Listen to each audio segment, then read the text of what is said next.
Y en esta mañana de Mercado Visión tenemos el gusto, Julio, de recibir al doctor Daniel Urcía, presidente de FIFRA. Dani, querido, ¿cómo te va? Buen día, bienvenido. Buen día, Silvio, Julio, ¿cómo están ustedes? ¿Frío por allá? Sí, sí. Sí, sí, 6 sí. grados y pico esta mañana bien temprano, a eso de las 5, con mucho viento y con una situación que me imagino debe ser más compleja en el sur de la provincia de Buenos Aires, ¿no? Porque tenemos mucho viento, viento sur. Por allá, Por acá 3 grados, pero sin viento, sin bien viento. frío. Bueno, se expresa el Abrigarse. otoño a pleno. Daniel, primera pregunta. Se conoció la semana pasada el dato de exportación, 61.600 toneladas peso producto, un incremento fuerte con respecto al registro de febrero y con precios que siguen creciendo de forma interanual arriba del 30% en dólares, con una inflación del 32% interanual en pesos. Aún así, Aún así, la industria exportadora dice, los números no me dan. Y uno se pregunta, ¿cuándo van a dar los números si tenemos volúmenes de estas características, pero sobre todo ventas cuya facturación demuestran que se vende un 30% más caro en dólares? Bueno, lindo arrancar así vamos al hueso directamente, ya que estamos en el rubro. No, efectivamente la situación de la industria, yo diría en general, no solamente de la industria exportadora, está en una situación difícil. ¿Por qué? Porque vos tenés una revaluación de la materia prima, es decir, de la hacienda, que te coloca con la materia prima a precios más altos de todo lo que es el Mercosur, incluso hasta superado los valores de Australia, del novillo de Australia, que eso difícilmente lo vemos en los registros, en las series históricas. En ese contexto, vos, bienvenido sea que tenemos valores más altos, porque si no, no estaríamos exportando nada. Ahora, esa mayor facturación no implica rentabilidad. Ya lo veníamos viendo el año pasado. Todos los beneficios que hubo, disminución de derechos de exportación, variaciones del tipo de cambio, todo se fue pasando a precio, porque al tener una menor oferta por la reducción de stock de los últimos años y por un inicio de la retención, claramente hoy tenés una oferta limitada. Entonces, estamos todos buscando ese tipo de hacienda, pagando los precios máximos y obviamente te queda muy ajustado el negocio de la exportación. A su vez, cuando inciden otras variables, como puede ser que el dólar estaba en 1.500 y está a 1.400, pero a su vez tenés derecho de exportación en el novillo. Cuando tenés demora en el reintegro del IVA de exportación, eso te está sacando capital de trabajo. Entonces, lo que se ha venido haciendo es postergando algunos gastos en pos de sostener el negocio. Por eso, hace un tiempo que venimos diciendo desde FIFRA que hay que ser muy competitivos y estar bien plantados porque lo que vimos con la crisis de algunas empresas son debido a que ya venían de alguna manera con complicaciones, que la situación de la inflación o la volatilidad lo disfrazaba, pero hoy cuando tenés un esquema inflacionario medianamente controlado y con estas variables que hablábamos de precio de la hacienda en otro nivel, si no estás bien plantado, corres riesgo de tener apurones. Y para colmo, vos no tenés líneas de crédito accesible que decir puedo recurrir al sistema. El sistema nuestro, ganados y carnes, se maneja con crédito privado en general. Vos tenés financiación propia del productor, consignatario, entonces, y ya están con las carpetas, me parece, al tope. ¿Hoy la rentabilidad es negativa o se logra empatar? Depende de las operaciones. Hay operaciones que son negativas y operaciones que se puede llegar a empatar. Siempre hay que tener en cuenta que la industria frigorífica es de volumen. Entonces, para que la gente lo entienda, la gente común, Ujú. si yo para producir 100 kilos de carne tengo un costo de 1 peso por kilo, cuando produzco 50, tengo un costo de 2 pesos por kilo. Entonces, muchas veces se intenta sostener la actividad porque la pérdida es menor. Ahora, hay momentos que tenés que reasignar todos tus recursos a una nueva realidad. Este año la faena en promedio va a estar entre 8 y 10% por debajo del año pasado. Si yo tengo la planta preparada para otro volumen, voy a tener que hacer ajustes para que mi costo operativo se acomode a esta nueva realidad. Daniel, yo entiendo que esto será un valor de cada planta en particular, pero tal vez podemos llegar a un número de referencia de más o menos parejo para todos. ¿Cuánto tiene que pagar un novillo la industria para ganar plata? La plata que corresponde acorde a la inversión que tiene hecha, ¿no? Bueno, a ver, Julio, primero, para que la gente también lo tenga claro, el precio en carnes, en ganado, es claramente un precio de mercado. Ahora, cuando vos analizás el contexto, si vos ves que estás en $6.20, $6.30 en Argentina versus 4.50 o 3.80, estás con un diferencial importante en la región. Eh, el precio que a cada planta le sirve es como vos decías, depende mucho de su eficiencia, de su integración con los negocios de exportación. Hay una serie de factores que influyen, pero estamos sustancialmente por encima. Y vamos a seguir, a mi criterio, por un par de años en este nivel de precios, porque es lo que va a traccionar para que el stock nuestro crezca. ¿Con cuánta industria se va a trabajar en el futuro no tan lejano en el sector de ganados y carnes en la Argentina? Hoy tenemos aproximadamente unas 350 y por lo que vienen contando ustedes, no hay materia prima para todas. Esto implica Bueno, acá el mayor... problema Sí, es interesantísimo la pregunta, Silvio, porque vos tenés 350 mataderos en el país, de los cuales unos 50 son exportadores, sí. el resto abastecen el consumo doméstico.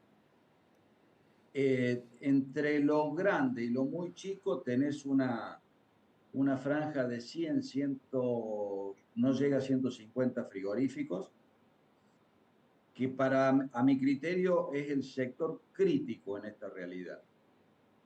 ¿Por qué te lo digo crítico? Porque no tienen el volumen ni tal vez están cerca, pero no tienen mercados, pero sí tienen un buen volumen de actividad mensual de abastecimiento al mercado local, pero compiten con una franja de mucha escala y una franja de nada de escala, pero que no tiene nada para perder, que generalmente es lo que no cumple con la parte sanitaria, laboral, fiscal. Y esos son como las cucarachas, ¿viste? Van a sobrevivir a la hecatombe nuclear. Porque lo vimos en la crisis del 2008-2009. La franja de crisis de la industria que cerró fue la franja mediana y un poquito alta también, porque ahí tuvimos varios frigoríficos exportadores. Por eso insistimos con los controles que tiene que hacer el Estado, justamente para proteger esa industria mediana. Eh, la semana pasada, la anterior, vimos una suspensión preventiva de un matadero en departamento San Justo, provincia de Santa Fe. Ya hablamos de región pampeana, región central, y no había papeles. Y si no hay papeles, hay un par de operadores de mínimas que están jugando sucio. Y eso es lo que en este contexto te pone en jaque a esa industria frigorífica regional, mediana y con proyección. Tenemos ejemplos para poner donde una industria mediana termina cerrando y un mataderito con muchas deficiencias sobrevive. Y justamente si esa faena estuviera en el más organizado, sostendríamos más empleo, más proyección de futuro. Eso es lo que hay que tratar de comprender. Daniel, recién a la pasada decías, bueno, hay unos muy chiquititos, esto que vos ya hacías esa comparación, ¿viste? Que son como las cucarachas que siempre están, que son chiquititos y que se escabullen, y dijiste, van a sobrevivir a la hecatombe nuclear. ¿Se viene algo grave para la industria? No, puse el ejemplo porque no hay crisis que les afecte, entonces puse un ejemplo extremo. Sí, yo creo que son, así como dije, un par de años de precio sostenido para la hacienda. Creo que hay un par de años donde la industria va a tener que ser muy eficiente, muy competitiva para no tener sobresaltos. Eh, ¿Puede ser por tan ejemplo, eficiente la industria?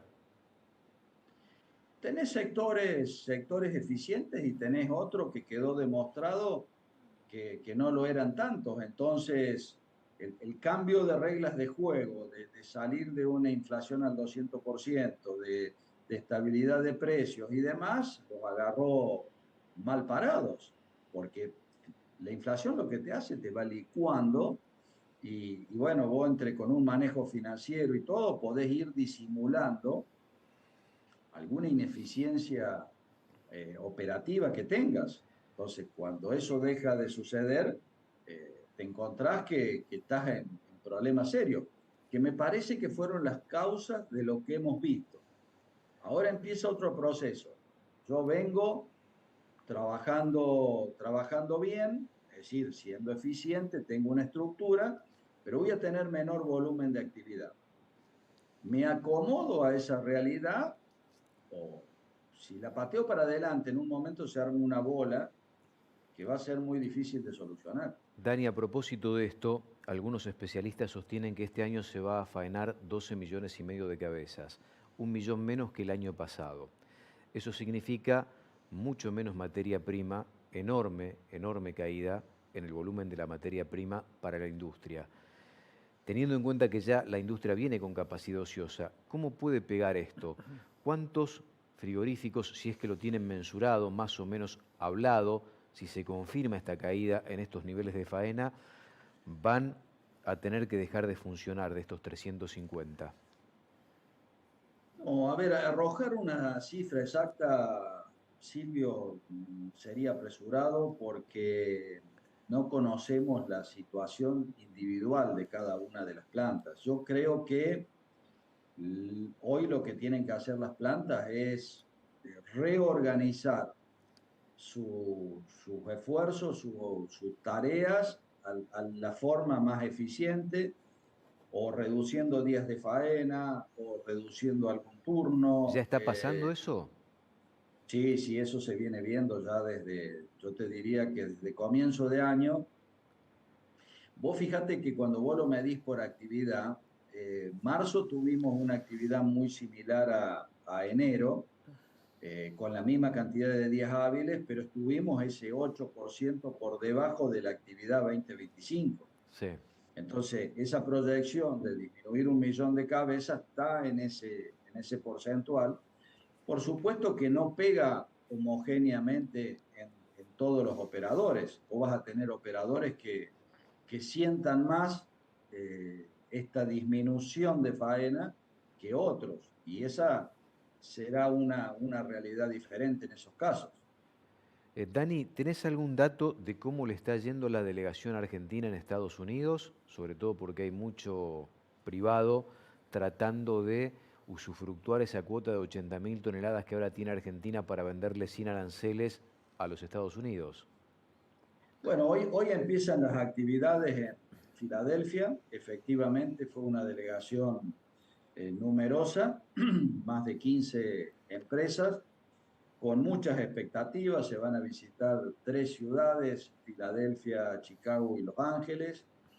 Yo creo que por el nivel de ejecución que está teniendo tanto la cuota histórica de 20.000 como la nueva cuota de 80, que el primer trimestre no lo podemos evaluar mucho porque se arrancó más de la mitad, pero yo creo que va a ser muy, muy fructífero. El gran desafío está en lograr acuerdos con el canal Oreca para colocar los cortes de alto valor. Históricamente, Estados Unidos nos compró cortes con poca participación de grasa justamente para integrar con las carnes de ellos y más que nada para la industria de manufactura, que es el grueso de la idea de esas cuotas de 80.000.